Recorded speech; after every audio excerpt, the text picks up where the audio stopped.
In the state of Maryland and the 24th District, we're faced with very difficult times.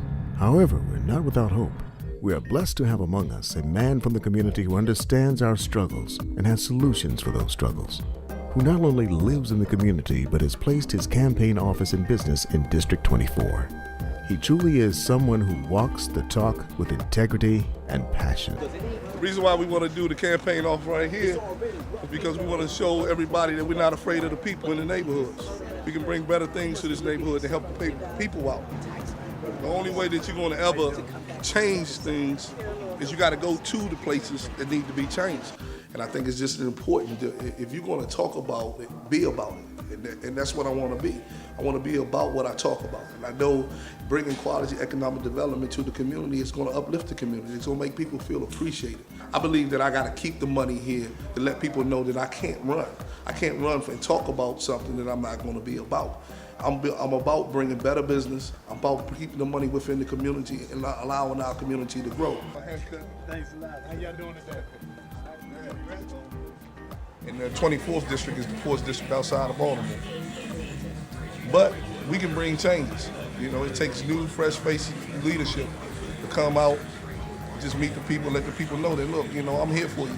I know what you've been through. I've been through the struggles. That's what everybody's talking about.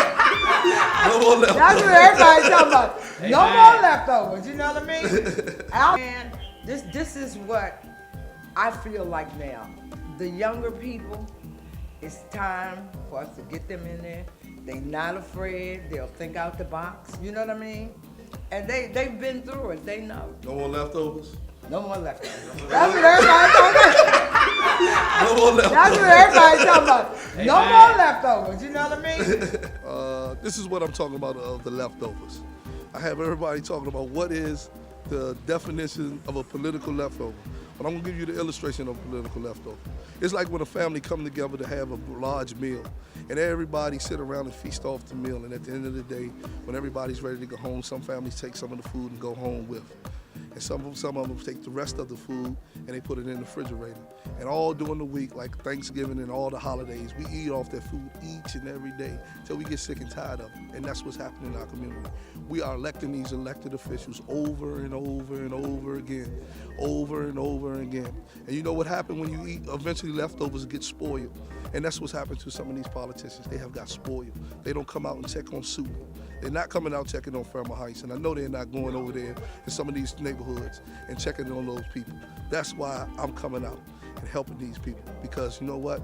When you eat leftovers and it gets spoiled and you eat it, it makes you sick. And that's what's happening. These people around here in Suitland and all these surrounding areas right now in the 24th district are sick, and they need leadership that's not going to be afraid to go there and tell them, I'm fresh meat. You don't have to eat those leftovers no more. We're going to come with more innovative ideas. We come in with an agenda to help the people. And we come in with an agenda to help the minds and the souls of the lost people, the seniors who's getting misused and abused, the kids that's out there, and giving them more hope than going out there selling dope in the streets. I'm telling you, 24th District, we're coming for you. We're going to do a lot of great things for the neighborhood. We're going to do a lot of great things for people. We're going to inspire the people. We're going to make this a movement that have never been seen before. Barack Obama was just the beginning. It wasn't the end. All for all. The younger people, it's time for us to get them in there. They're not afraid. They'll think out the box. You know what I mean? I'm so happy about him. I don't know what to do. I mean, I'm serious. I am so happy about Greg. She's making me blush. Yeah, but the truth is the light. I think Greg would be an excellent politician, and he's been involved countywide, statewide, and through the whole metropolitan area. I mean, he started off with voter registration, voter education. He's worked in the county with the community as a community activist. He's dealt with a lot of local politicians, and I think he understands the game. He's been around politics a long, long time. He's been around me and a lot of other politicians to try to understand the game of politics. This is Ebony Inn. This is where it all started. This is where, you know, at one time this was the premier thing for, you know, black politicians. Tommy Broadwater was like the senator here, first black senator. He inspired me to run. When I met him, you know, he said, you know, he gave me the nod and said, man, you got the goods. And then, you know, from sitting up in that office right there, he just schooled me about what politics was all about, what I should do. And he always used to tell me, just fight for your people, like Fight for your people. Fight for your people. You know, we have our problems up here, but this is like home. You know, a lot of these people know who I am. You know, so they think it's good. Like that. Like my man right here. You know, we just know what's going on. Basically, what's going on, what's happening. You know, everybody is supportive, very supportive of what I'm trying to do. So that's why I want to run, just to serve the people, just to serve the people. I think he would have the people's issues at heart. I really want this to be a movement, not just a campaign. I just want it to be a movement. And I want to inspire people that, look, regardless of what people say about you or what you cannot do, you can become whatever you want to be. Just have the right dream and have the right vision and have God with you. And this is why I'm doing it. Mr. Hall and I have been working on the elimination of drug paraphernalia that is sold in our stores.